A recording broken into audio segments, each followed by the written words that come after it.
Chapter 2 The Putrid. My mind is set on the wreck and the damage it did to my body. The pain in my legs is making me walk at an uncomfortably slow pace. I am still bleeding, pretty bad actually. Why were there no emergency vehicles? I wondered. Did no one care enough to report a wreck? I cannot think of any possible explanation for this.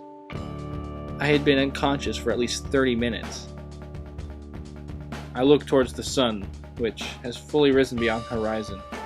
I cannot tell the time. Among other things, I lost my phone in the wreck, but I'd say it's at least 8 or so in the morning. I stop only for a moment, catching my breath and observing my surroundings. I am heading towards the nearest building, a service station, which only has 2 cars parked in front of it. I take a deep breath through my nose, expecting fresh morning air. Instead, there is something that smells awful, something dead and rotting. I stop breathing through my nose to cut off the smell, but I can almost taste it.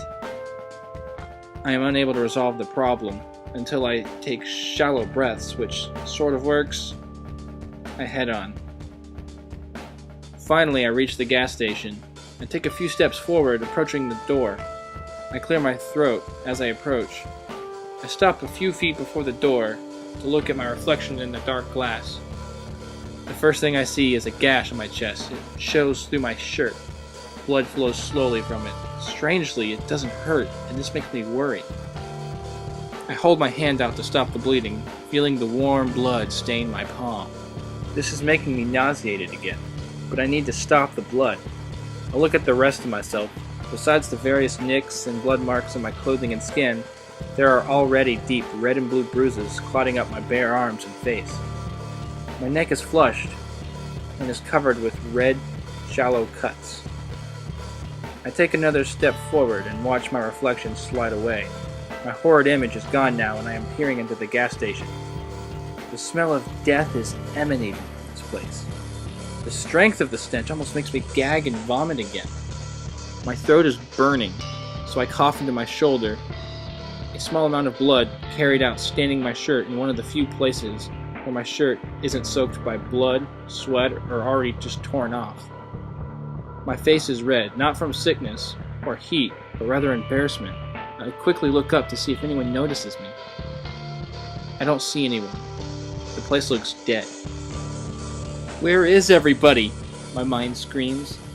Tears are already welling in my eyes again. Through blurry eyes, I look into the store. I stagger into the gas station. To my left is the grocery store, part of the place, where all the snacks and drinks and the like sit on shelves. To my right, the checkout counter. I need to look for someone. I call for help, but there's no answer, my voice sounding hoarse and unfamiliar to me. I hear movement from behind the counter and swivel on my feet. The sound draws me closer. I analyze the sound, making it out to be a gurgling sound. I walk warily over to the counter. The sound of my footfalls in something wet alerts me. The ground is wet where I'm walking.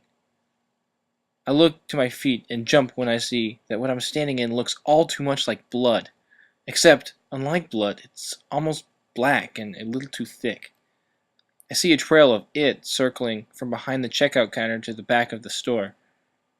My eyes follow the trail back behind the counter. I move closer.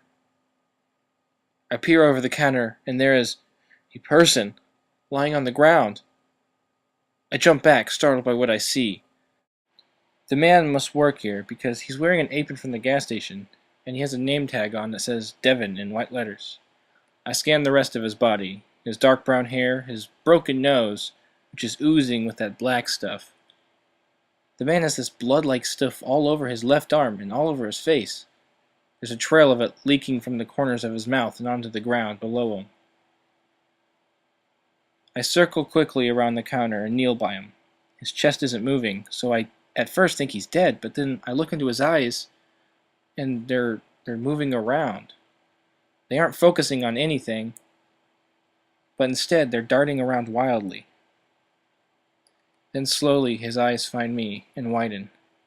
Coughing up blood, he tries to speak to me. His voice is not much more than a whisper. I lean in closer to hear what he's saying. "Ugh, it hurts. It hurts," he keeps repeating over and over. "It hurts so bad." He is obviously in a lot of pain. I stand up straight and look around for a phone. I need to call an ambulance for the both of us. I look around a bit, but I can't find one, so instead I turn back to the dying man, who has by now stopped muttering. He begins to squirm. I have no idea what to do at this point, so I put my hand on his chest to steady him. I'm about to tell him to stop moving and relax when suddenly he grabs my arm. He lets out a scream. His scream sounds different than any voice, any sound I have ever heard. It's layered over with another voice, making two pitches at the same time. I jerk my hand away, but his grip is too strong. Too strong for me to break loose. He lifts his head slowly, and then turns it hideously towards me. For a brief moment, we stare at each other. I can't move. He then lets out another blood-curdling scream and moves his head towards my arm. I lift my foot and put it on his face and push as hard as I can, trying to wrench my hand out of his grip. I can hear him scream and moan as I push. His hand just won't let go of me. Panic has set in by now. I do the first thing I can think of. I lift my foot and quickly stomp it back onto his face. This does not free my hand, so I do it again. And still nothing. I do it again, and this time over and over and over, harder and harder. Finally, the grip starts to loosen, and I am able to break free. I stagger back a few feet against the nearest shelf. I look at the man, who immediately sits up, so quickly, so grotesquely, that I am struck with terror. He gets up on his feet, without even using his arms, flopping up like a slab of meat. The whole movement is so sickening. My head jerks left, and then right. I'm looking for something to defend myself with at this point. I look at the man, who is now shambling towards me. His jaw is clearly broken, and his face is slightly misshaped from where I stomped on it. "Stay away from me!" I warn, waving my fist. He either isn't listening to me or doesn't care. He starts moving faster, letting out another screech. I press up against the shelf as he gets closer and closer. Just when he is a foot away, I throw my fist at him as hard as I can, striking him in the face. It stuns him, only for a second, and then he starts to reach out for me. My hands feel around on the shelf behind me. I feel something sharp. I grab it and swing it around in front of me. It's a large shard of glass. The glass gleams in the fluorescent light of the building. The man grabs my left shoulder and brings his head in close.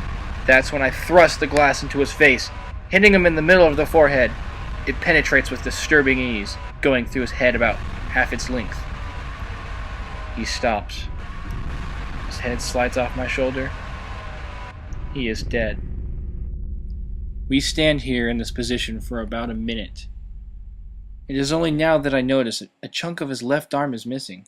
It almost looks as if it was chewed off. I let go of the broken glass, and he drops to his knees and then falls sideways the rest of the way down to the ground.